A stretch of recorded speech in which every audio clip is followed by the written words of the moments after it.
Eu quero agradecer muito ao Guilherme pela presença dele, pela disponibilidade em palestrar aqui conosco.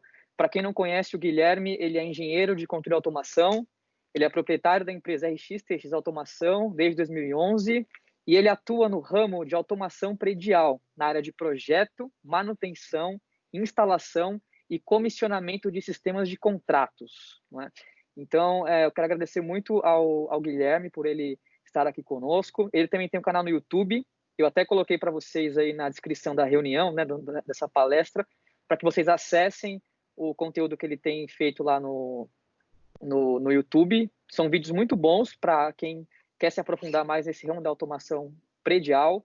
E então eu peço que vocês aí, na medida do possível, deixem o microfone desligado para não trazer ruído aqui na apresentação. Talvez o Guilherme ele vai trabalhar da seguinte forma, né? Ele vai palestrar para vocês e aí no final as perguntas são feitas, tá? Então, se vocês puderem anotar as perguntas aí enquanto ele vai palestrando e aí, após a palestra, ele vai abrir para perguntas para vocês. Então, Guilherme, agora a palavra é sua, fica à vontade aí. Você tem entre 1h30 para palestrar, qualquer dúvida você pode me chamar. Obrigado. Tá certo, Caio.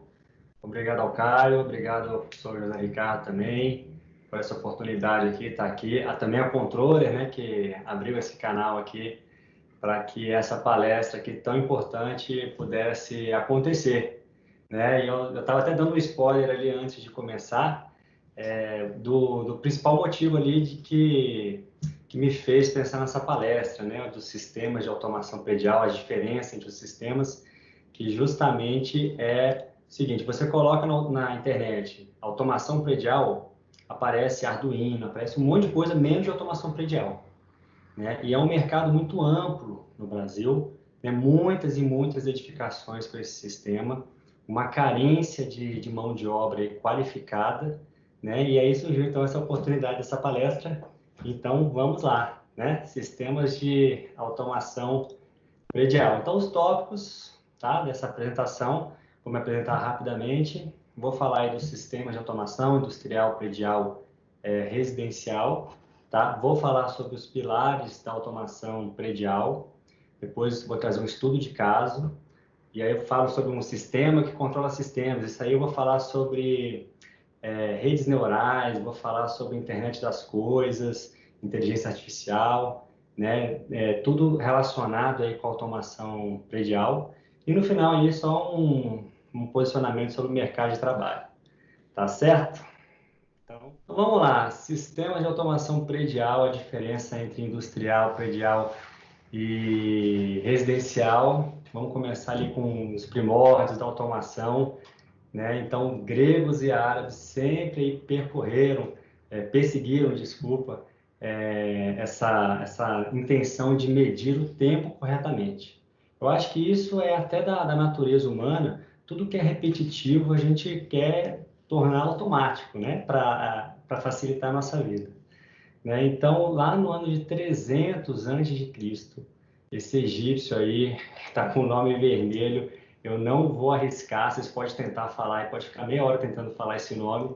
Então, ele desenvolveu o primeiro relógio movido a água, tá? Com regulador de flutuação, certo? Esse regulador de flutuação é um mecanismo de feedback de controle.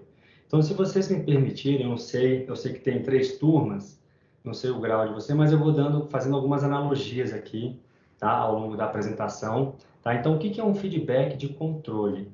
Tá? Imagina aí que você entra no seu quarto à noite e tem lá seu filho, sua esposa, sua namorada dormindo. E a luz é dimerizável.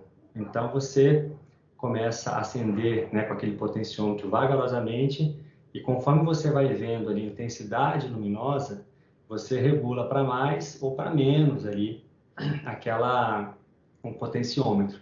Então, internamente, né, no nosso CLP mental, a gente está fazendo isso. A gente está vendo a resposta do sistema e regulando a saída.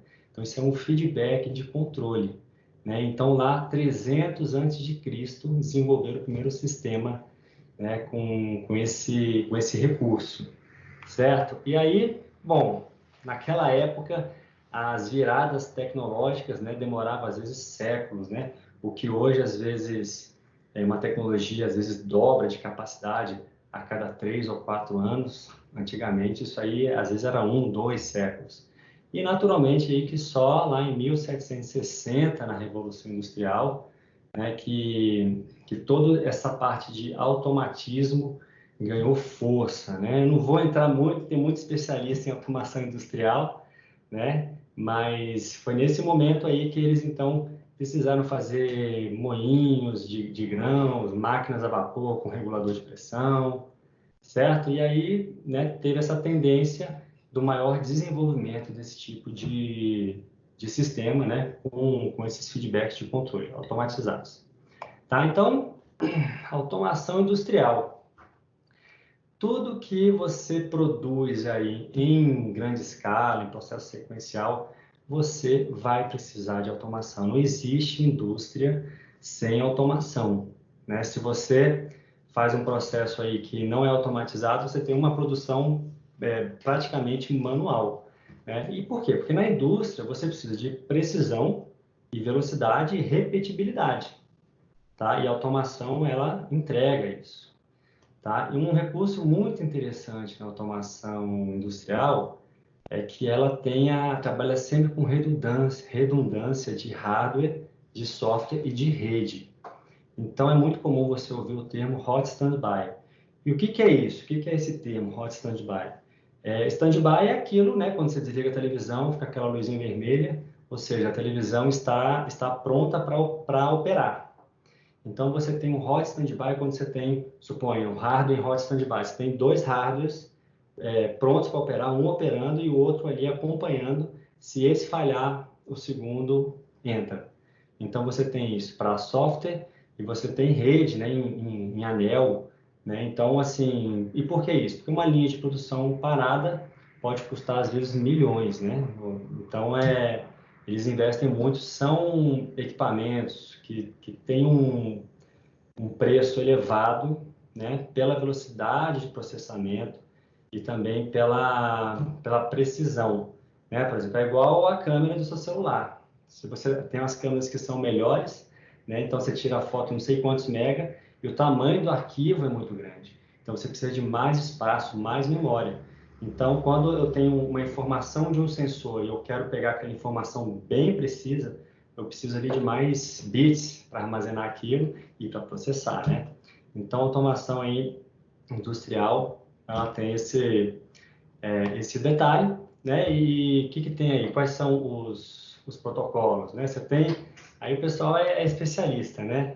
Você tem o principal, assim, o mais antigo é o Modbus, certo? Você tem o CAN, você tem o Fieldbus, você tem uma série aí que eu não vou entrar novamente aí nessa área, tá? E os fabricantes, né? Quais são? Rockwell, você tem aí Schneider, você tem Siemens, você tem a ABB, você tem uma série de fabricantes aí que investem aí nesse setor, certo? Agora, finalmente aí automação pedial, agora eu começo a andar com mais tranquilidade, certo? O Brasília é seco, vou parar aqui para tomar uma água de vez em quando. Então vamos lá, da onde que surgiu, onde que começou essa história de automação predial? Tá? Isso aí começou lá em 1883, com um professor universitário chamado Warren Johnson. Ele era lá de Milwaukee, Estados Unidos, e um local, uma cidade onde no inverno faz, né, menos 20 graus, muito frio, e naturalmente já naquela época eles contavam então com esse sistema de calefação, de aquecimento, né? E era um problema, porque não se tinha ali um controle, era tudo manual. Então, você tinha que colocar o carvão lá na caldeira e a equipe, né, da universidade tinha que ficar indo nas salas para verificar se a temperatura estava adequada, né? E, naturalmente, erravam muito, né? Se você esquece de passar, a sala ficava fria, e se você põe muito carvão, também ela fica quente. Né? Então, ele desenvolveu o primeiro termostato, tá? Então, e essa história é do Ocidente, tá? As informações do Oriente a gente não tem muito acesso. Mas no Ocidente, então, Warren Johnson desenvolveu o primeiro termostato. E o que que é isso? É esse mecanismo que quando ele atinge uma certa temperatura, ele fecha um contato seco na saída. tá? E aí, como que isso foi aplicado? Colocou na sala, a hora que batia na temperatura lá, esse termostato aí que vocês estão vendo, né, aqui, ele acendia uma luz lá na sala do pessoal da manutenção, que indicava que eles tinham que colocar mais carvão na caldeira, né? Então, isso foi uma grande revolução aí no mercado, né? E a automação predial, então, ela já começou com esse foco de conforto, né? Então, e com auxílio da equipe de manutenção, certo? Então, vamos lá. Automação predial, voltada para o conforto, economia de energia e auxílio da equipe de manutenção. E por que a economia de energia? Porque se aquele termostato só indicava ali um momento de colocar o carvão, é natural que a equipe também acabava economizando carvão, não colocava carvão demais na caldeira ou desnecessariamente. Então, isso também já teve um aspecto aí de economia de energia, certo? Agora, a diferença aí da automação predial, em termos de equipamento para industrial, é justamente ali a precisão, tá? Por quê? Se eu estou falando em termos de conforto, não importa muito se está 23,5 ou 23,8 graus. Isso aí não interfere muito ali na minha percepção. Mas, por exemplo, uma câmara fria, sim, você tem que ir ali na casa decimal, né? Então, automação predial, por exemplo, com sensor de temperatura, é comum você achar com um erro ali de 0,5, né? E isso faz com que o preço fique mais acessível, tá? A velocidade também de processamento das controladoras da automação é um pouco reduzida, tá? É interessante já ter um termo assim, na automação predial é muito comum você ouvir controladora, né? E eu não sei se na industrial, eu acho que é mais CLP, né? Controlador lógico programável, mas na automação a gente fala muito controladora, tá? Mas no fundo, assim, é a mesma coisa, controlador e CLP, né? Enfim, e aí, então, essas são as características aí da automação. Então, menor precisão, menor velocidade. As controladoras de automação, às vezes, ela tem um ciclo de até 1 segundo de varredura, né? Então, no script, na lógica configurada, ela demora 1 segundo para ler tudo e retomar. Então, isso você perde aí muito tempo ali em alguns processos. Certo. Agora, quais são os principais protocolos de automação predial?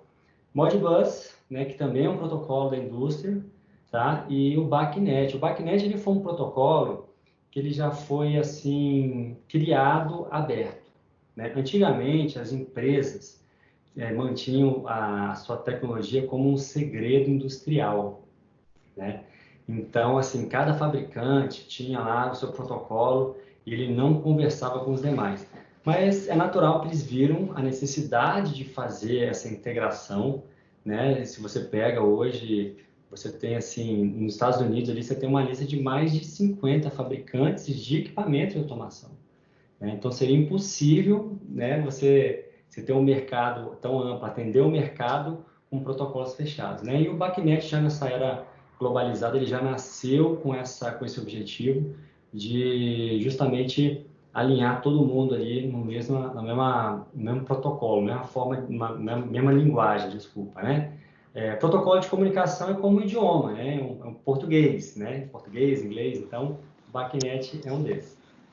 E vamos lá, e os fabricantes, principais fabricantes aqui do Brasil, a gente observa aí, tem a Johnson Controls, né, fundada pelo Warren Johnson. O pessoal que entrou agora, se puder colocar no mudo.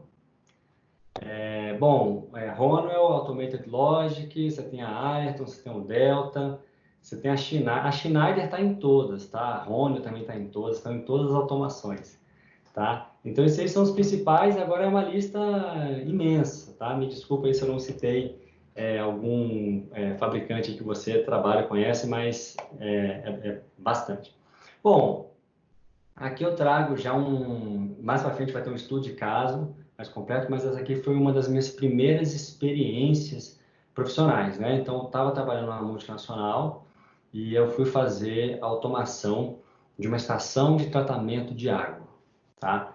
É um projeto que era no norte e o que aconteceu? A equipe comercial acabou vendendo, né, para essa aplicação controladoras do uso predial, né? E eu, recém-formado, eu fui, né, passando lá cabo, projeto, tudo. E aonde que eu esbarrei, que eu comecei a entender essa diferença dessas duas automações? Justamente aqui, ó, esse aqui são os tanques de decantação. Então, vem a água lá do rio, eles colocam lá os produtos e a água fica aqui parada até decantar. Na saída desses tanques aqui, então a gente tinha lá umas tubulações aqui enormes, você não consegue nem abraçar ela, tão grande que era. E o registro, né, dessas tubulações, na verdade, eram comandadas por motores, né? Quando você fala aí em automação, você tem atuadores, né? Aí você tem 4 newton-metros de torque, 20, 30, enfim. E aqui era tão grande que era um motor, tá? Esse motor, então, abria, fechava no comando de automação, batia aqui, passava por um fim de curso, um deep switch aqui, de fim de curso, e tinha um outro, que era uma chave de sobretorque, né? E aí, o que aconteceu, então? Quando a automação mandava esse motor ligar, ele gerava tão rápido que quando ele batia no fim de curso, era um segundo o ciclo dessa controladora, dessa linha mais antiga. Então, esse um segundo não era suficiente e ele passava e batia lá na chave de sobretorque, né? E algumas vezes, até a gente percebeu o que estava acontecendo, a válvula emperrava, né? Era muito difícil soltar ela, tinha que fazer isso manualmente. É natural que quando você tem um problema desse, um detalhe desse, esse intertravamento deveria ter sido feito eletricamente, tá? Mas por algum motivo lá não foi feito, tinham colocado ali para a automação fazer e não teve saída, né? Porque a linha de automação tinha um ciclo de 1 segundo e não era rápido o suficiente, então, para fazer o controle daquele processo quase que industrial, né? Por quê? Por falta de velocidade, né? E aí realmente a solução foi desfazer o quadro elétrico e fazer então um intertravamento elétrico direto no quadro, né? Então, ou seja, essa chave fim de curso, quando ela batia, ela mesmo já tirava a alimentação aí de comando do motor, certo? Então, essa aí foi uma dura experiência ali, logo no início da minha carreira, tá? E esse aqui agora é um segundo ali, uma segunda experiência que eu mostro em que momento é interessante você usar um sensor industrial mais caro para automação predial. Então vamos lá, então a gente tem um empreendimento aqui, né, que eu atendia, com várias torres, e ele tinha lá uma central de água gelada, tá? Central de água gelada faz parte ali de um sistema centralizado de ar-condicionado, tá? Não é o foco hoje, mas enfim, ele distribui água gelada para vários prédios, né? E essa água gelada, então, ela alimenta ali os fancóis ou os splits também. E quando você tem aí um sistema centralizado num grande empreendimento, normalmente você tem que ratear a energia dessa central de água gelada. Nesse caso específico, ela custava R$ 120 mil por mês de energia, que naturalmente era, né, rateado para todo mundo, mas era um valor bem expressivo. E eles, então, para fazer essa divisão, né, desse custo, eles usavam um cara que chama BTU Meter, tá? Que é um equipamento que você tem equipamentos que fazem isso, né, uma centralzinha, ou a própria automação pode fazer. E para isso você precisa de 2 sensores de temperatura na tubulação de água, né? A temperatura da água que está indo e a que está voltando, e você também precisa medir a vazão, tá? E é muito comum na automação predial a gente achar esse sensor de vazão aqui de rotor magnético. Você pode ver aqui que na base aqui, né, tem uma turbininha e é ela que dá muito problema, porque enrosca a coisa, essa água gelada, às vezes ela vai corroendo ali, solta a parte interna da tubulação. Então, ela não tem uma precisão boa e requer muita manutenção. Bom, então o projetista lá de ar-condicionado desse empreendimento sugeriu que fosse instalado aí um sensor por indução, né? Você consegue medir a vazão de água na tubulação por indução. Mas quando foram ver, R$ 50.000 cada sensor, né, de vazão de água, né? E, se eu não me engano, eram 8 que eram necessários. Natural que o condomínio não quis arcar com isso. Eu fiquei quietinho na minha, porque quando você está tomando uma decisão que vai impactar ali no bolso das pessoas, né, eu procuro ficar quieto, mesmo porque isso era um assunto do ar-condicionado. Eles acharam lá uma outra solução, por metragem quadrada, né, e todo mundo ficou satisfeito, certo? Então, enfim, dois casos, então, um que do uso inadequado da automação predial na industrial e outro, uma necessidade de você ter um sensor com maior precisão na automação predial, certo? Então, agora a gente entra aqui na parte da automação residencial, tá? Então, isso tudo ali começou mais ou menos no ano de 1900, quando as residências começaram a receber energia elétrica, tá? Então, o pessoal ali, os inventores que já vinham desde a Revolução Industrial 1760, desenvolvendo essas máquinas, né, que faziam trabalhos repetitivos, eles viram um grande mercado e, naturalmente, começaram a desenvolver aí equipamentos eletrodomésticos, né, para fazer as funções repetitivas, como uma lava-louça, lavar roupa, né? Então, a gente teve aí o primeiro passo, e aí você nota, no primeiro movimento dessa automação residencial, o foco já era o quê? O conforto, né? É um luxo também, né, para as donas de casa da época ali ter um equipamento que lavava a louça, né? Devia ser incrível. E, enfim, e isso foi avançando e em 1930 apareceu o primeiro protocolo de automação residencial, que era o X10. Protocolo X10, ele usava a fiação de energia mesmo, 220, 110, na verdade, na época, e ele usava uma outra frequência daquela mesma fiação para trocar informações com outros equipamentos. Então, você vê que também a automação residencial, apesar de ela só estar ganhando assim, uma expressão, estar tendo uma expressão maior agora, ela já vem de muito cedo aí trabalhando, né? E nos Estados Unidos, por exemplo, eles têm esse número, né? O Brasil a gente não costuma medir tantas coisas, mas nos Estados Unidos, eles, no ano passado, foram 2 milhões de residências que tiveram aí alguma parte ou toda automatizada, tá? Com a linha de automação residencial. Tá? E quais são aí, então, os protocolos, né? O Zigbee, o Z-Wave, o Enotion, o KNX, e a maioria deles são protocolos sem fio, tá? Automação residencial usa muito protocolo sem fio.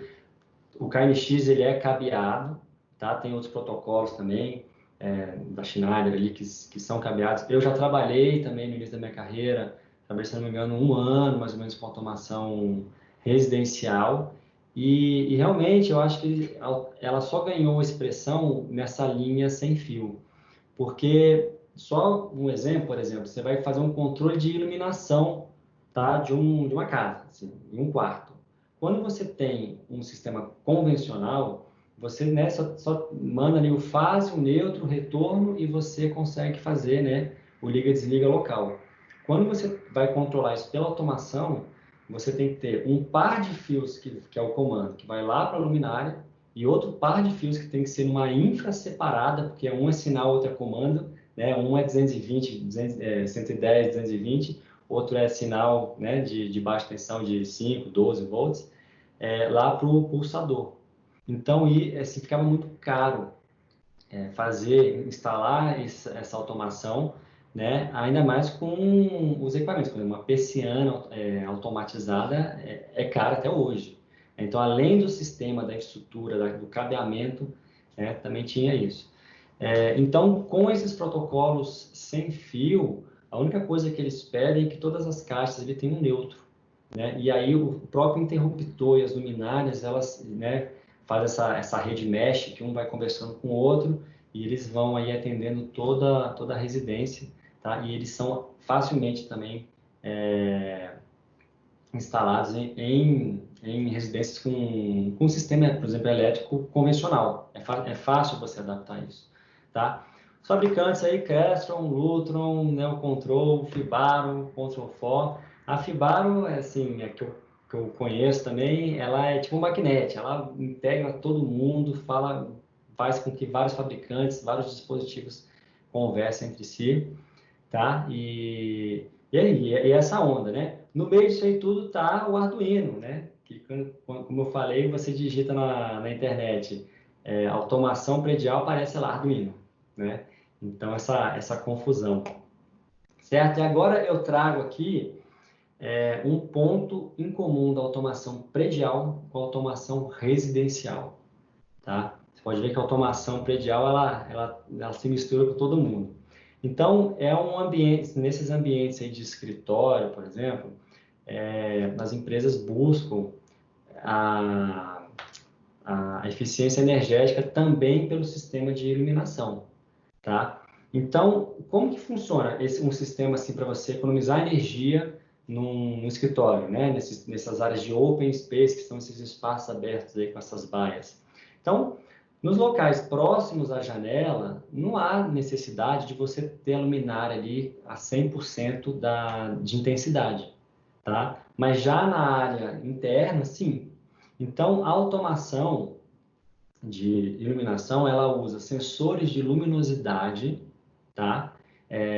Que vão perceber aonde está com maior intensidade e com menor. E elas vão regular ali, vão dimerizar as luminárias, fazendo com que, às vezes, as próximas da janela operem ali a 30% e a dos corredor na parte interna 100%, tá? Normalmente, esse sistema aí trabalha em protocolo DALI ou um KNX, tá? E isso é integrado na automação, tá? Muitos fabricantes de automação, eles já têm aí módulos KNX, né? Eles já são multiprotocolos justamente para atender aí essa área que assim, você tem num prédio, né? Você tem automação de área comum, né? E às vezes a automação do escritório, ele usa aí esse tipo de sistemas que normalmente falam aí, KNX ou DALI. Tá? Um outro exemplo aí é quando você quer fazer a ventilação cruzada noturna. Então, em locais onde à noite faz muito frio, você abre os caixilhos, às vezes, da janela, ou você faz isso por ventilação mecânica, por exemplo, a Sonf, que é um fabricante dessa caixilharia automática, ela tem até uma estação meteorológica para ver se está adequado para fazer a ventilação cruzada, é tudo KNX, tá? Então, resumo, né? Você pode ver aí a automação predial no meio de todo mundo, então por isso essa confusão que se faz aí nas redes sociais, aí na internet, do que é cada um, tá? Então, indústria, velocidade e precisão, tá? Não existe indústria sem automação. Se a indústria sem automação é fabricação manual, tá? Predial é conforto e economia, né? Auxílio da equipe ali de manutenção, e residencial é luxo e comodidade, tá? Eu vejo às vezes alguns profissionais falando que a automação residencial pode trazer também economia, e não, é mais voltada para o luxo, você fazer uma cena ali de entrada, de iluminação, né, quando eu trabalhei na automação residencial, eu participei ali de um projeto em São Paulo, eu estava aqui, mas eu acompanhei a equipe, né, de um cara que tinha uma sacada em São Paulo e chegava à noite e gostava de dormir com a sacada aberta. Quando amanhecia, né, o sistema de automação ele fechava a sacada e ligava o ar-condicionado, né? Então, vida dura, né? Então, isso aí não tem nada de economia, isso aí é luxo e comodidade. Certo? Então, vamos lá. Agora, os pilares da automação predial. Isso eu estava comentando antes. Isso aí é um e-book que eu escrevi, tá? Que ele tem o seu download gratuito na internet. Eu até posso deixar o link aí depois para vocês. E provavelmente, tá, é o único e-book sobre automação predial que tem na internet. Tá? Isso aí, desde que eu também estava entrando na automação, procurava incessantemente material sobre automação e não existia. Só tinha da industrial, e na época aí nem tinha também da residencial. Tá? Então, deixa eu só ver aqui se está fácil de colocar aqui. Tá aqui. Bom, vou colocar o link aí do e-book, tá? Ele é gratuito para quem quiser baixar. Só tem que confirmar com o e-mail, né? Para o negócio também não espalhar. Tá? Então, eu só vou dar uma passada, né, nos 4 pilares da automação que eu considero, né? Que são pilares aí também que tem a equivalência aí nas 3 automações, tá? Então, vamos lá. Rede de dados, né? Rede de comunicação. Então, isso aí eu comento, eu explico, principalmente o modelo OSI, tá? Que é o Open, que é uma sigla, né? Que chama Open System Interconnection, tá? O que é isso? Já nesse fluxo, né, de globalização, criou-se então esse protocolo aí, esse modelo, desculpa, para possibilitar que várias máquinas de diferentes fabricantes pudessem comunicar entre si seguindo um modelo. E por que isso é importante, o profissional de automação entender? Porque quando você está falando assim, esse protocolo aqui é BACnet MSTP, usa o cabo RS485, não, esse aqui é o BACnet IP, BACnet TCP, Ethernet, vai na fibra ótica. Então, isso pode embaralhar tudo, né? E esse modelo aqui, ele te ajuda a entender, né, o que é cada um dessas 7 camadas, tá? Então, assim, rapidamente aí, as principais que a automação usa é até a terceira camada, né? Então, a camada 1 é a camada física, é o meio físico, tá? Então, assim, é o cabo ali UTP, né? O cabo de cobre, né? Ou é fibra ótica, tá? O próprio o sinal de Wi-Fi, o ar, tá? É o meio físico em que aquela informação está pegando. Porque, fazendo uma analogia, então, assim, o protocolo português, né, o idioma português, eu posso me comunicar com vocês de várias formas. Por exemplo, eu posso fazer uma carta, pode ser pela escrita, né, ou pode ser pelo som, né, pela vibração sonora. Então, esse é o meio físico, tá? Aí tem a camada 2 ali, que já é a camada de roteamento local, tá? Então, aí você já tem endereço MAC, tá? Uma coisa local. E o nível 3 é a parte de roteamento, tá? Então, assim, só dando uma passada, tá? E óbvio, quanto mais alto o nível dessa camada, mais próximo do usuário, da interface do usuário você se aproxima, tá? Lá eu comento também sobre os protocolos de automação, tá? Muita informação, essa aqui é só uma passada. Segundo, as controladoras, tá? Então, a gente trabalha aí com gerenciadoras de rede, que são concentradoras de informação, tá? Essa gerenciadora de rede aí, ela passa informação ali para os computadores, para os celulares, para o tablet, e dela sai a rede de campo, que vai até os quadros, onde tem as controladoras ali programáveis, ou não programáveis, ou configuráveis, tá? A automação predial, até para ganhar preço, ela tem uma linha de controladores que é configurável. Então, o que é isso? Se eu tenho um controle de um fan coil, que é um equipamento de ar-condicionado, ele é meio padrão, tá? É o atuador, é o sensor de temperatura, é o controle do ventilador. Então, tem controladoras que elas já vêm com esse programa feito e você só configura, tá? Assim, onde que é o sensor, né? O retorno, o insuflamento, você configura ela e ela funciona, então tem baixíssimo custo, né? Então, fica fácil aí ganhar aí algumas concorrências com equipamento assim quando é aplicável, tá? E aqui eu mostro aqui um diagrama de rede que, né, é o mais usado aí na automação. Você tem a gerenciadora de rede, tá? Então, para cima, ela sobe aí BACnet IP, BACnet Ethernet, Modbus TCP, tá? Tem um roteador, isso aqui vai lá para um servidor, vai para a nuvem, vai para a estação de operação, né? Pode ser acessado aqui por tablet, por celulares, tá? E dessa gerenciadora aqui, então, para a rede de campo, cada um com com o seu endereço, né, nos protocolos BACnet, MSTP ou Modbus RTU, né, uma rede normalmente 485, tá? Bom, isso foi só uma passada. Bom, os dispositivos de campo, novamente aqui, quais são dispositivos bem comuns na automação predial, né? Que é vazão de água ou de ar, tá? Temperatura, umidade, pressão de água ou de ar, né? E muito também concentração de poluentes, como o gás carbônico, CO2, e VOC, né? Que é esse composto aí de carpete, de cola, que às vezes no escritório isso aí fica bem carregado. Tá? Então, aqui é um sensor diferencial de pressão de água, tá?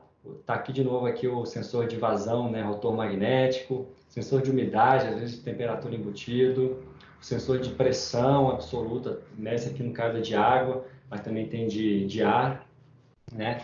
Atuadores, nós temos aqui variadores de frequência para você regular a velocidade do motor, tá? Eu vou comentar no estudo de caso.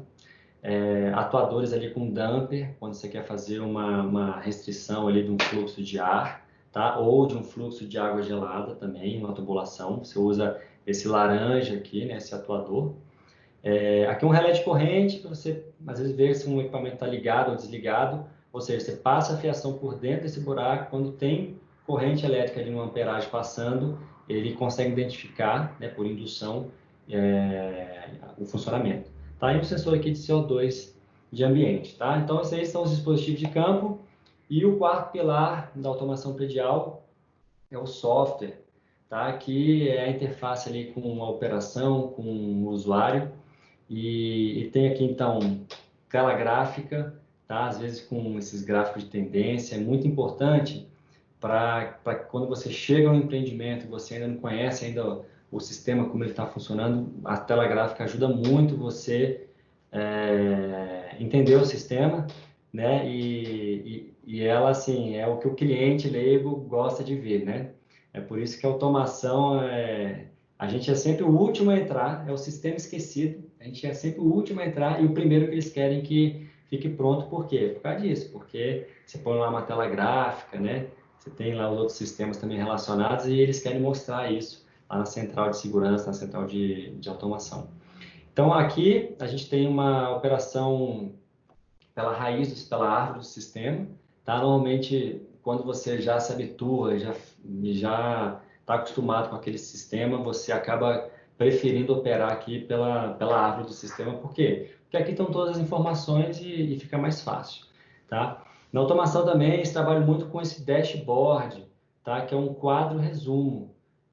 Isso é usado assim, cada operador pode montar o seu, né? Isso facilita, né, alguns pontos importantes que precisam ser monitorados em tal hora, né? Por exemplo, tem muita operação que a automação é usada assim para, vamos dizer, ela é uma forma até manual, né? Poderia fazer isso automaticamente, mas, né, tem alguns procedimentos que exigem isso aí. Então, você pode montar um dashboard, tá? A parte de notificação, alarmes, pop-up, tá? E o principal recurso aqui, na minha opinião, do software, que é o gráfico de tendência, tá?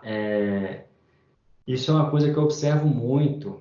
Os empreendimentos, eles não têm o hábito assim de registrar as variáveis, tá? E se você não tem um registro histórico, fica difícil você analisar se o seu sistema está operando adequadamente ou não, tá? Então, uma vez eu estava fazendo uma vistoria num prédio grande, assim, 40 andares, e não tinha automação, tá? Eu acho que são 32 andares. Não tinha automação. E aí o gestor ele falou assim: Guilherme, a gente fez uma ação para reduzir o consumo de energia, a gente instalou lâmpadas super LEDs em todos os subsolos, né, na área de garagem e tudo mais, e são lâmpadas aí que consomem 70% menos, né, de energia. Eu falei, legal, e quanto que economizou? Ele, 70%, né? Então, o que é aquilo? Ele não tinha o parâmetro de quanto aquilo consumia. Tá? Certamente teve uma redução de consumo, mas ele não soube dizer ali quanto que aquilo efetivamente você estava economizando 70 ou às vezes 50, enfim. Então, os gráficos de tendência na automação são eles que possibilitam aí você ir fazendo um ajuste cada vez melhor na automação e para que seja possível fazer o que eu chamo de a entrega prometida, né? Que é justamente fazer com que a automação traga economia, né? Faça essa otimização da operação.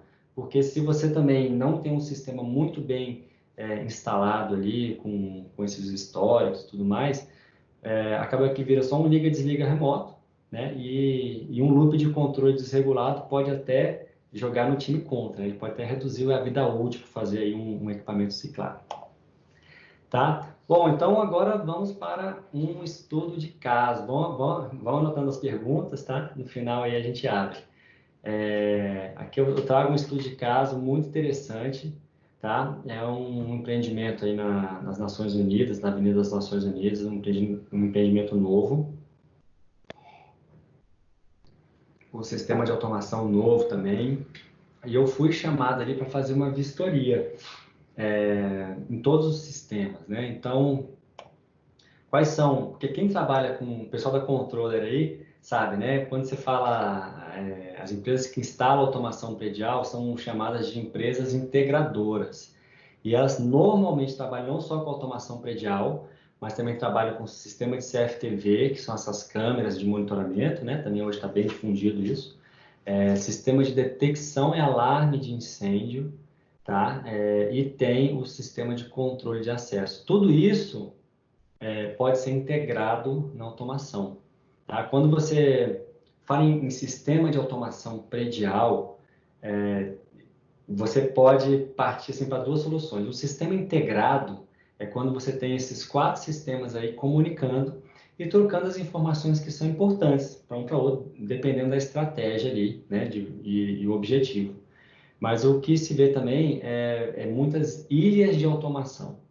Então, você tem um sistema isolado lá que é automatizado. O outro sistema, eles não se conversam, né? Isso também tem a sua utilidade, mas quem é da área gosta de trabalhar com o sistema todo integrado, todo mundo conversando com todo mundo.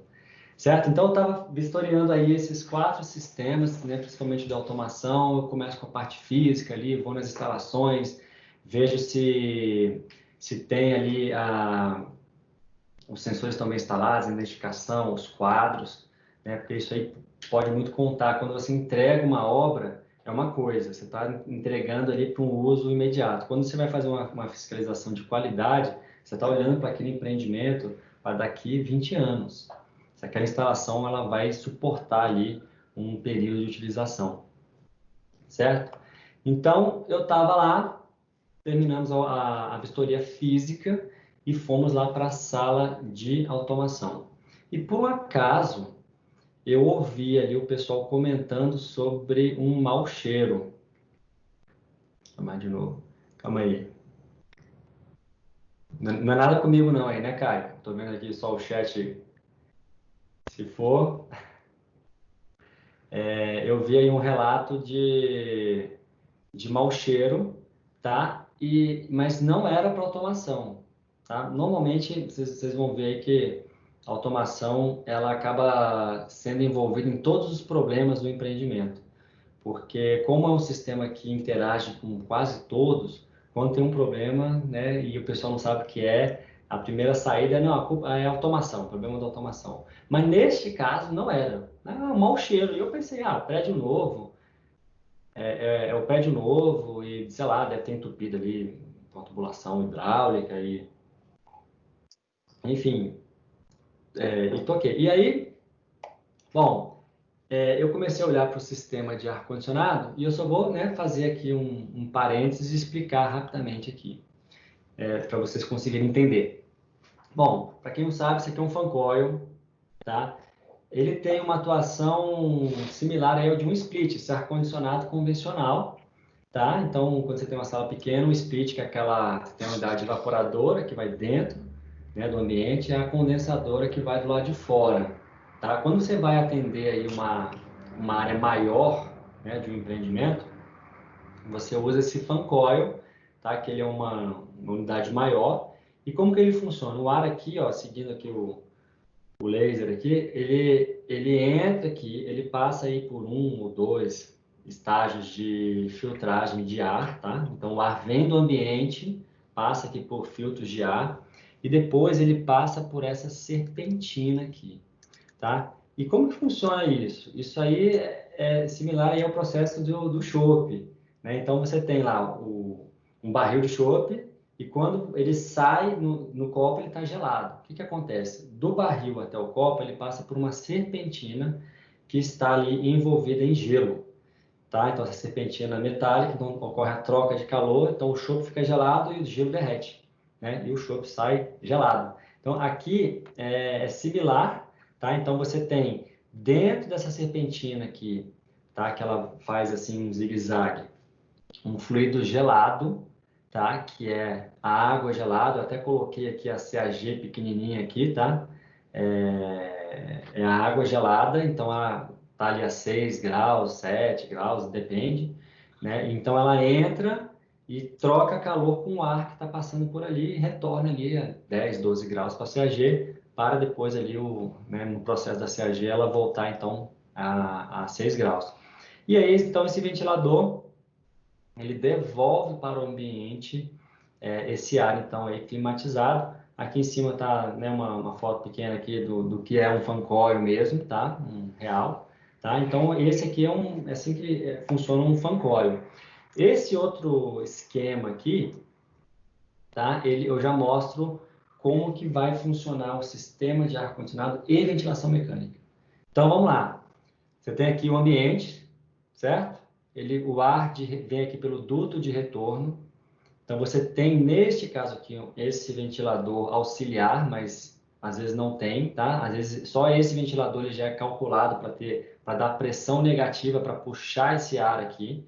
Então, o ar vem aqui, passa aqui por 2 estágios de filtro de ar, passa pela serpentina, e aí o ventilador, então, devolve ele para o ambiente. Então, vocês podem perceber que esse fan coil, ele faz um loop, né? Ele pega o ar do ambiente, trata e devolve. Mas, quando você fala em instalações comerciais, corporativas, você precisa fazer a renovação do ar no interior dos ambientes. Então, certamente você já dormiu ou já ficou num ambiente completamente lacrado, porta fechada, janela fechada, e aí às vezes você sai, né, para ir no banheiro, sei lá, quando você volta você sente aquele cheiro de ar respirado. O que é isso? Isso aí é uma alta concentração de CO2, gás carbônico, porque todo mundo inspira oxigênio, né? A gente precisa isso para nossas funções, para a energia, geração de ATP, e a gente exala gás carbônico. Então, se você está no ambiente fechado, a concentração do CO2 vai subindo, subindo, subindo, e ele, em concentrações ali moderadas, ele dá sonolência, ele dá perda de foco, de concentração, né? E aí o pessoal cai para onde? Cai para o café, né? Depois da gastrite, né? Então, nesses empreendimentos, então, você tem aqui, ó, uma tomada de ar externo, tá? Que ela é calculada no projeto de ar-condicionado, né? Então, ele vê assim, qual que é a carga térmica do ambiente, qual que é a taxa de ocupação, eles calculam, então, a quantidade de ar que esse ambiente precisa usar. Mas hoje é muito comum ver sistemas com essa renovação variável, ou seja, de acordo com o nível de CO2 aqui no ambiente, esse ar externo vai aumentar ou vai diminuir, tá? E ao mesmo tempo, eu tenho um sistema de exaustão que normalmente é feito nos banheiros. E por que isso? Vamos lá, eu tenho um ambiente. Se eu estou injetando ar nele, ele vai ficar então com a pressão positiva, tá? Então, quando alguém abrir a porta, o ar de dentro vai sair, tá? E ao contrário, se eu tenho um ambiente fechado, eu só faço uma exaustão, eu vou gerar ali, então, uma pressão negativa, tá? E aí, o que é isso? Quando eu abrir uma porta, o ar de fora vai entrar, porque a pressão está negativa. Então, nesses sistemas com renovação variável, deve haver um equilíbrio entre essas duas vazões, já que esse sistema aqui do fan coil, ele está em loop fechado, né? Então, é natural que nesse cálculo, tá, você promova aí uma leve pressão positiva no ambiente, tá? Porque é interessante que o ar sempre saia, né? Eu estou tratando o ar de dentro, não quero que um ar de fora entre, então é uma pressão levemente positiva. Eu fiz aqui um detalhe aqui, né? Aqui o atuador que eu falei para vocês, né? Então esse atuador ele vai restringir ou liberar o fluxo de água gelada que passa por essa serpentina, tá? Isso aí tudo é feito pela automação, tá, gente? Os controladores. Então aqui, ó, aqui a gente tem pressostatos para indicar o nível de sujeira dos filtros, tá, de ar. Você tem aqui, ó, sensor de temperatura antes e depois da serpentina, para a gente medir a qualidade, né, a eficiência da troca. Você tem aqui um diferencial de pressão para ver se o ventilador está realmente funcionando, se tem temperatura, umidade. Tá? A automação é como a industrial, o céu é o limite, é o que o cliente quer e o que ele está disposto a pagar. Então, a automação aqui ela vai regular então, a posição dessa válvula, né, de acordo com a necessidade de resfriamento ou não do ar que está passando por aqui, está chegando no ambiente. Tá? Então, essa água gelada aí, ela vem novamente da CAG, tá? A CAG, ela tem esses caras aqui, ó, que chamam chiller, tá? Ou URL, unidade resfriadora de líquido. Então aqui, né, você tem aqui um chiller, isso aqui tem uma centrífuga. Não vamos entrar aqui em ciclo de refrigeração, o importante é que você entenda é que a água que chega a 10, 12 graus e retorna aí a 6, 7, tá? E ela é distribuída então e vai passando nas serpentinas, tá? É o que importa saber nesse momento. Certo? Então eu estava lá voltando lá, eu estava vistoriando e aí a hora que eu bati o olho na tela do sistema de renovação de ar, eu vi que aquele problema de mau cheiro era de responsabilidade da automação.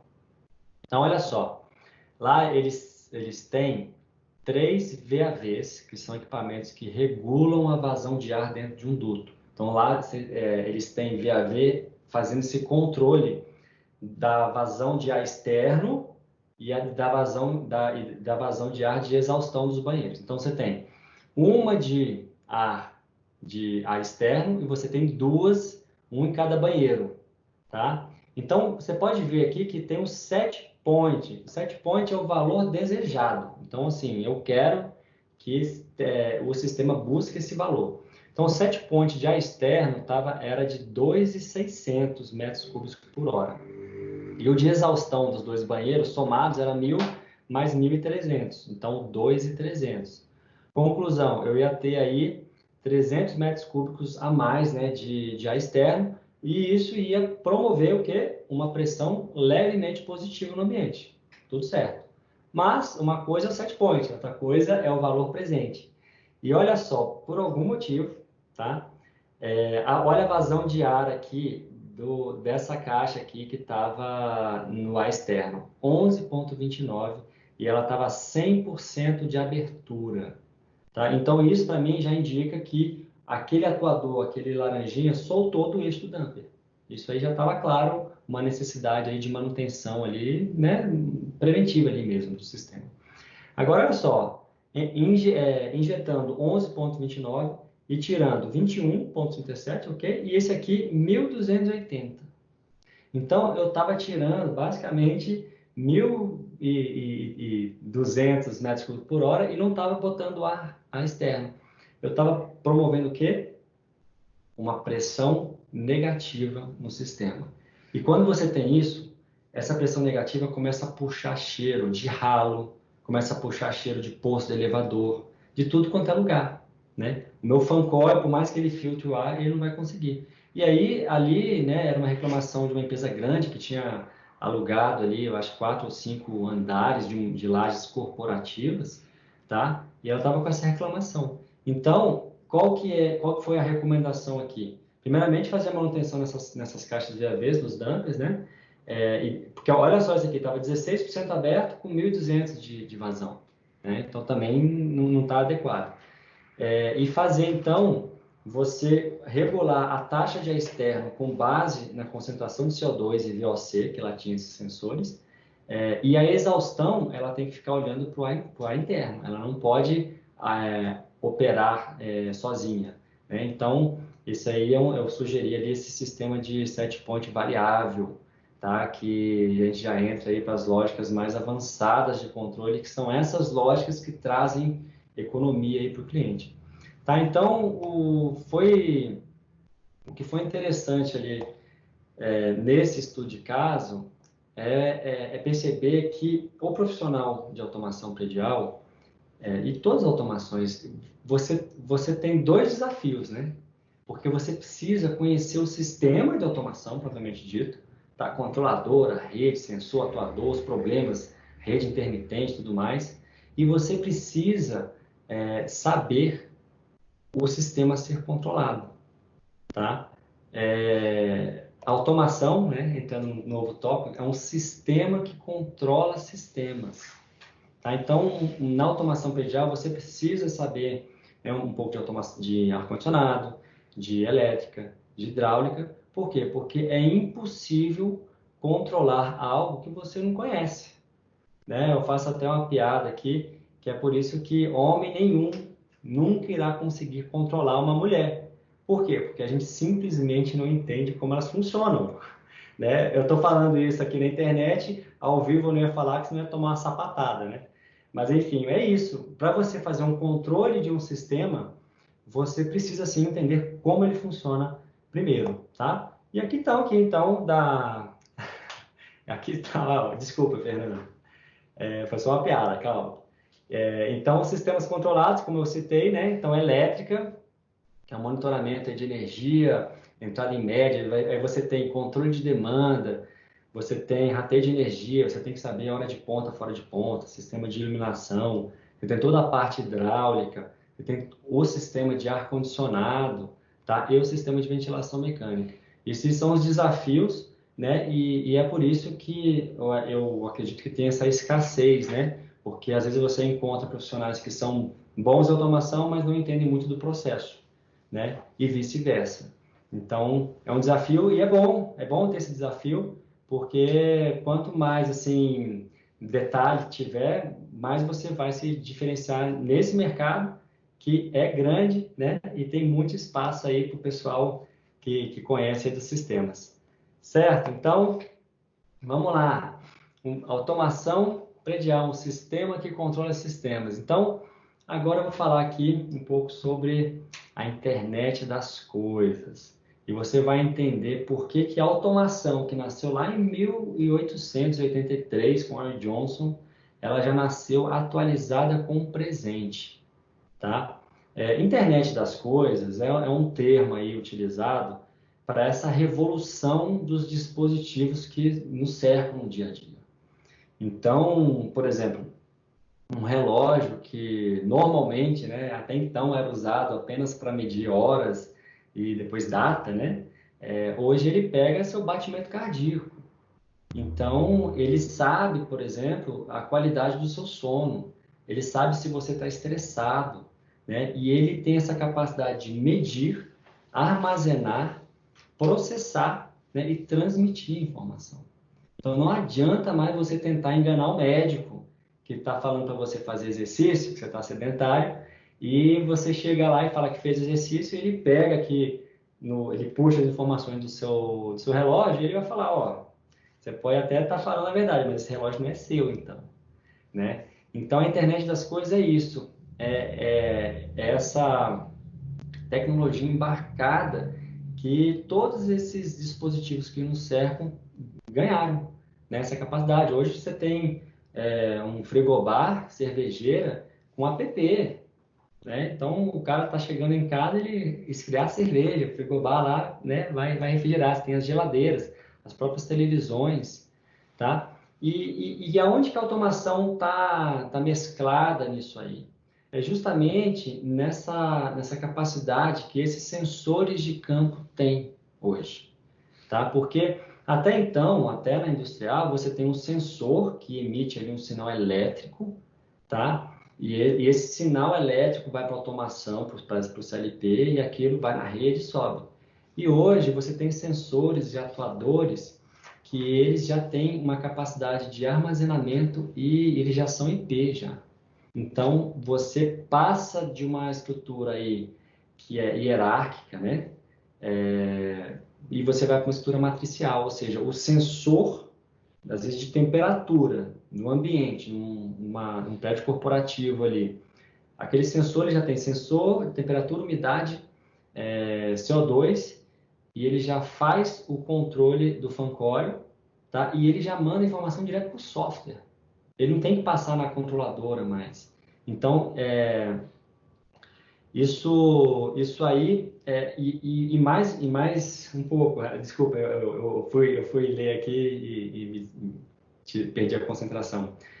E mais aí, ainda, os fabricantes de automação, eles têm apps hoje que possibilitam ao usuário final, né, interagir com o sistema. Tá? Então, imagina, você tem um app, você tem um nível de senha, né, que permite você alterar ou não, né, e você pode fazer o ajuste no sistema de automação, o próprio usuário. Tá? O que até então só era feito ali pela equipe de operação. Aí você fala, Guilherme, então esse mercado de trabalho vai acabar. Negativo. Porque toda essa integração, você vai precisar de profissionais que trabalhem com infraestrutura, implantando isso. Não se engane, você fazer tudo isso, trabalhar de forma síncrona, exige um pouco, exige conhecimento, né? E você também precisa muito de profissionais que atuam na parte de configuração, né? De software, de algoritmo. Como, assim, você tem hoje um grande campo para a implantação de algoritmos avançados, que isso traz redução de consumo de energia, né? Então, sim, tem uma área grande e manutenção, né? Manutenção preventiva disso tudo, tá? Então, internet das coisas aí, automação predial, automação, então, já com esses sensores desde sempre.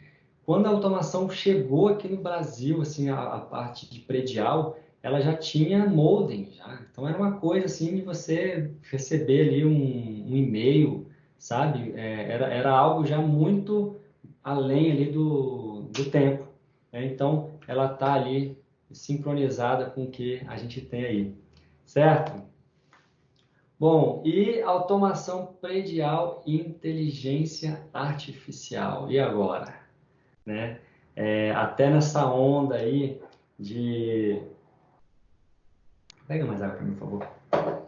Até nessa onda da indústria 4.0, né, que vai usar que usa o Big Data para fazer a previsão, né? Tem esse exemplo clássico na internet da indústria 4.0, de você ter a automação regulando a produção de cana-de-açúcar com base no preço da commodity, com base na estação, lá fora, com base na estação meteorológica, né? E aí, como que a automação, então, predial está interagindo com essa inteligência artificial? Hoje, você tem aí um campo muito amplo de você usar set points variáveis, tá? Na automação. Porque, assim, quando você fala em conforto térmico não é temperatura apenas, tá? Conforto térmico é a sensação térmica. E o que influencia isso? Temperatura, naturalmente, umidade, vazão de ar, velocidade do ar. Então, assim, você está na praia, 40 graus, entrou no mar, a hora que você sai, bate aquele vento, você sente frio, né? Então, o que? A velocidade com que o vento bate em você, isso interfere na sua sensação térmica. Outro ponto, vestimenta, tá? Aqui no Brasil é interessante isso, porque quando bate aí 9 graus em São Paulo, você acorda em casa, as casas não têm calefação, e aí você sai com uma roupa mais pesada no trabalho, né? Quando eu morava aí, às vezes eu até botava a segunda pele, é muito frio. Então, se nesse dia você chega no escritório e a temperatura está 23 graus, talvez você passe calor. 24, então, é certeza, tá? Ou seja, nos dias frios é interessante a automação botar um set point mais baixo, porque as pessoas usam roupas mais grossas e também, né, assim, acabam tomando bebidas mais quentes. E ao contrário, num dia quente, você sai com uma roupa leve, se você tiver lá 22 graus e meio, 23, você vai às vezes passar frio, tá? dependendo da atividade que você faz. Porque um outro fator que afeta a sensação térmica é o metabolismo, é o tipo de atividade que você exerce, tá? Então, se você tem lá o digitação, se você ficar 8 horas sentado digitando, cara, o seu metabolismo vai cair e você não vai precisar, né, de uma temperatura aí muito baixa. Mas se você já faz um trabalho em pé, né, ou como os profissionais da automação predial aí, que está sempre correndo para cima e para baixo, subindo 30 andares na obra que está sem elevador ainda, né? Daí vira até uma piada. A gente passa nas empresas, vê o pessoal fazendo exercício para não dar ler, né? A gente fala, vem trabalhar com a gente uma semana que você não vai ter esse problema. Enfim, nesse metabolismo aí, né, nessa atividade, um metabolismo maior e aí uma necessidade, então, de uma temperatura mais baixa, de uma sensação, desculpa, dessa sensação térmica aí de calor. Tá? Então, onde a automação entra com a inteligência artificial? É justamente mesclando essas informações do clima externo, do clima interno e de como a resposta do usuário em cada setor. Porque, por exemplo, tem setor que tem mais mulher. E aí você sim pode trabalhar com um set point mais elevado. Isso aí, nessas redes neurais, nesses machine learning, deep learning, você pode configurar e ele vai aprendendo, uma vez que agora o usuário tem um app e ele pode se comunicar diretamente ali com o sistema de automação. Então, isso sim pode trazer um conforto e economia, tá? Porque, por exemplo, o pessoal sai para o almoço, né? Quando eles voltam, volta todo mundo com a carga térmica muito elevada. Então, é interessante sim que a automação prepare aquele ambiente antes. Esses algoritmos eles vão entender isso aí e vão conseguir preparar o sistema sem demandar muito, né, da central de água gelada e tudo mais, tá? Uma coisa interessante desse Big Data, né, só para vocês entenderem onde isso surgiu, isso começou lá com os data mining. O que é o data mining? Né? Isso quando eu estava na faculdade se falava disso. Então, um exemplo que é interessante, que quando começou a ter uma capacidade de processamento elevada dos processadores, eles começaram, por exemplo, os supermercados, começaram a pegar os históricos de extratos de conta de vários anos e colocaram nesses algoritmos, né, que eram essas redes neurais, para cruzar a informação e classificar as compras. Então, quem compra isso, compra o que mais? Né? E eles iam classificando. E aí, de repente, você estava lá fazendo compra, comprando fralda, talco para o seu filho recém-nascido, e aí você se depara com uma ilha de cerveja, né? E isso é exatamente fruto desse data mining. Por quê? Ele achou lá que X% das pessoas que compravam isso, às vezes de sexta e sábado, também compravam cerveja. Provavelmente os pais ali de primeira viagem vão passar o final de semana com o filho e comprar uma cerveja junto, né? Então, isso aí mudou a estratégia ali de marketing ali, né? De disposição dos produtos dos supermercados, né? E agora a gente tem todo esse processo vindo aí para automação, tá? Que também já tem todas as gerenciadoras já são do tipo web server e web service, ou seja, elas podem buscar informações na internet. Então, basta apenas que se estabeleça um software e processe as informações, né? Eu tenho um projeto disso, né? Estou tentando convencer a controller aí a me dar esse apoio para a gente desenvolver essa inteligência artificial, que hoje é muito mais usado para call center, né? Para você falar automaticamente ali com uma máquina, mas eu quero trazer isso para automação, para definição de set point variável, certo? Bom, mercado de trabalho. Quando eu morei em São Paulo, eu saí daí em 2016, tá? E naquela época, a informação que eu tinha ali é que 80% dos empreendimentos corporativos ou comerciais, tá?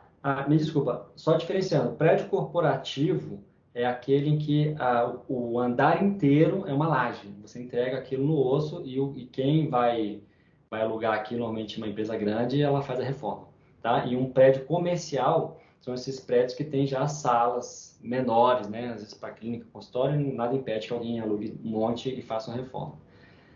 Tá? Então, 80% dos novos empreendimentos estavam saindo com algum tipo de selo de certificação ambiental, né? Então, a gente tem aí o LEED, tem o Aqua, tem o Procel Edifica, que são selos de certificação que visam aí garantir uma eficiência maior do empreendimento, tanto no aspecto construtivo, tá? O material que você vai utilizar, os vidros, né? A taxa ali de calor que passa pelo vidro, como também o impacto que aquela obra teve no ambiente que ela estava.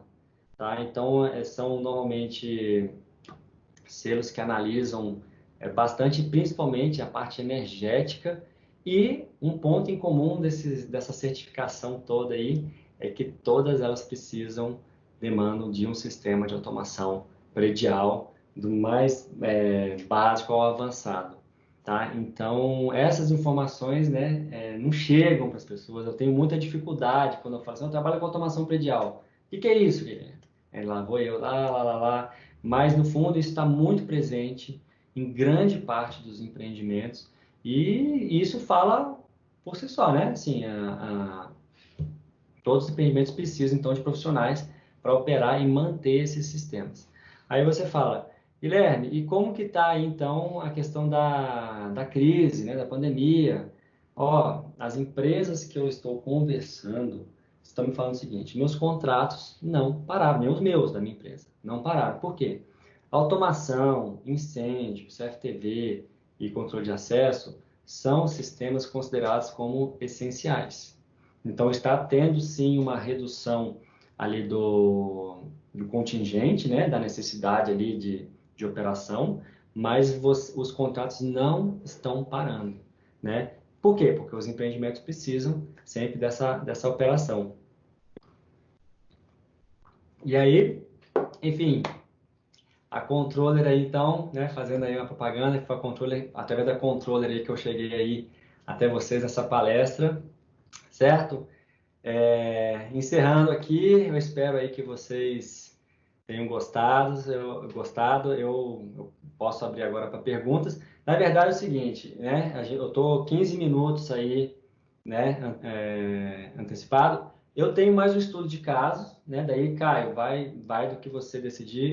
Eu trouxe aí mais um estudo de caso interessante da automação, ou então a gente pode abrir para perguntas, se o pessoal tiver com muita pergunta, tá? Eu deixo aí meus canais aí, mas principalmente o YouTube, tá, gente?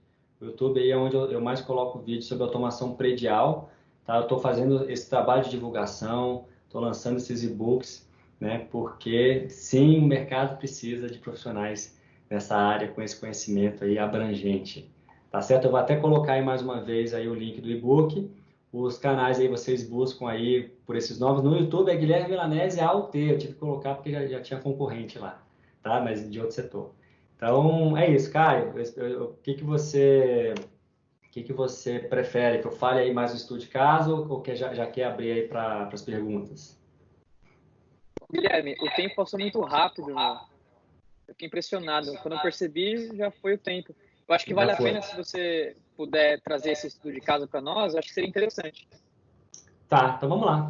Então vamos continuar aí. Esse aí, eu te falo que esse estudo de caso que eu trago foi o que me colocou nessa área de usar automação para trazer economia de energia, né? E eu trago números interessantes. Então vamos lá.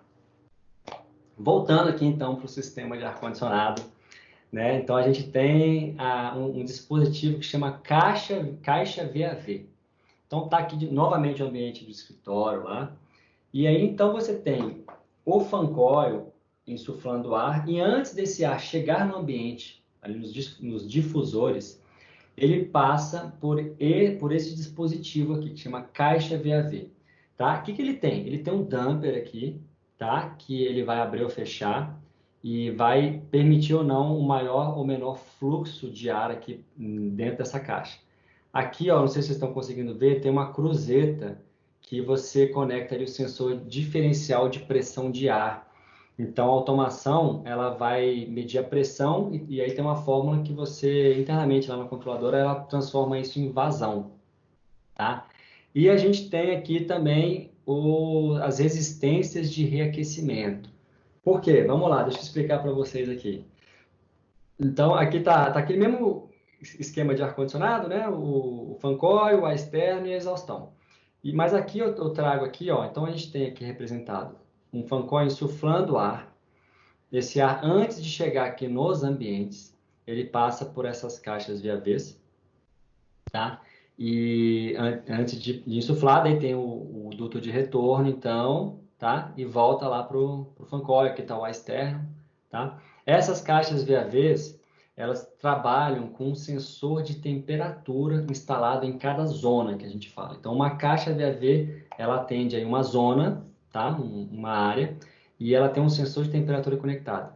Esse dispositivo, eu gosto muito de trabalhar com ele, porque, assim, numa área aberta, um espaço aberto aqui como esse aqui, é possível você ter, numa área aberta, ambientes mais quentes e outros mais frios, tá? Por quê? Pela atuação dessa caixa VAV, tá? Então, a automação vai ler a temperatura do ambiente, vai regular a abertura do damper, né? E ela trabalha com ela faz uma interpolação entre o set point que você quer no ambiente e a vazão de ar ali, a mínima e a máxima que aquela caixa pode passar. Mas o que acontece se, por exemplo, esse ambiente aqui estiver muito quente, né? Precisando de mais refrigeração, e esse aqui já estiver no set point, tá? Se eu não tenho caixa VAV, que é o que mais se encontra aí nas instalações, o que acontece é... Qual a necessidade da fita no difusor? Bom, qual que é a estratégia? Então, se você tem aqui, não tiver essa caixa VAV, um ambiente ia acabar ficando mais frio, o pessoal acaba tampando os difusores, tá? Então, na caixa VAV você consegue regular. Mas se tiver assim, aqui quente e aqui no set point, né? O que acontece? A caixa fecha num valor mínimo, ela não fecha, ela não zera, ela não pode interromper a vazão de ar, por quê? Porque tem aquelas trocas mínimas de ar por conta da concentração de CO2, tá? E aí pode ser que esse ambiente comece a ficar muito frio, abaixo do set point, que aí é quando entra então as resistências de reaquecimento. Ah, Guilherme, mas daí então você vai gastar muita energia, vai gastar energia para esfriar o ar e depois para aquecer. Conforto, né, demanda um gasto maior, mas na automação, que é esse estudo de caso 2 aí, é possível ter um algoritmo que você minimiza o uso desse sistema. Então, esse é um cliente aqui de Brasília que eu atuo nele há 11 anos, tá? E eu acho que eu tô lá por conta desse trabalho, né? Porque, olha só, eu comecei então a usar automação para fazer aqueles dados históricos e eu comecei a medir o tempo de utilização dessas resistências, tá? Eu não tinha lá um medidor de energia, mas eu tinha o tempo que ela estava acionada, que era para automação, vezes a potência, tá? Então, indiretamente, eu consegui calcular ali e você consegue transformar isso em um valor monetário, né? É um multiplicar por quilowatt-hora. E aí, quando eu peguei esses dados, isso foi lá em 2016, eu caí para trás, porque em maio de 2016 eram 72 caixas VAVs, tá? Não era muito. As caixas consumiram 14 mil kWh em reaquecimento. Em junho, que é o mês mais frio aqui em Brasília, 27.700, julho 28.899, agosto 15, né? E foi aí então, com base nesses dados históricos, que eu comecei a bolar estratégias de controle, né? Que estratégias são essas? Porque até então, quando você tem um sistema com caixa VAV, a temperatura de insuflamento aqui ela é constante. 13, 14 graus. Por quê? Porque a caixa VAV que vai fazer o controle fino ali, né? Mas eu falei, bom, mas e se no momento em que a maior parte ali dos ambientes já estiver refrigerado, e se eu começar, então, a alterar aí esse valor aqui de temperatura, né? Tudo funcionava, tá? Conforme o projeto, né? E aí eu, então, vi que estava consumindo isso. Então, eu fiz esse algoritmo, tá? Então, com base ali na situação do ambiente, das zonas, das 72 zonas, eu definia se esses caras aqui, que eram quatro, são quatro fancóis, né, com a externa, eu definia aí o tanto que eles iam insuflar em termos de temperatura. E aí, vamos lá para o resultado, tá? Então, a gente tem aqui, aqui está a medição, tá? Então, é muito importante, quando você vai fazer um trabalho desse, você, antes de tudo, começar a medir. Você começa a registrar dados. Por quê? Porque daí você vai conseguir fazer isso que eu fiz. Você vai conseguir mostrar a curva caindo depois da sua intervenção. Então, olha só, eu implantei ali, comecei a testar algoritmo de controle de set point variável, não é uma fórmula definida. Você pensa uma estratégia, você implementa e você espera um mês para ver se funcionou, né? Então, isso você vai ajustando, tá? Então, ó, já em setembro caiu para 4.000, tá? Aí, outubro 5, novembro 4, tá? Aí, a gente veio vindo aqui, né? Nessa época aqui, eu tinha acabado de chegar, voltar para Brasília, né? Então, eu não consegui acompanhar muito, mas estava performando bem, né? Aqui em 2017 a gente teve uma parada no sistema, deu uma pane, a gerenciadora lá, a gerenciadora parou de funcionar, tá? Então isso custou muito e voltou a consumir muito. Mas ó, já em 2008 é que aqui tá fora de escala, mas olha os números já em 2008: 5, 2, 1, 3, 4. E olha aqui, a partir de setembro de 2018 a gente finalmente conseguiu chegar ali num ajuste super fino. Óbvio, o cliente já estava satisfeito aqui, ó.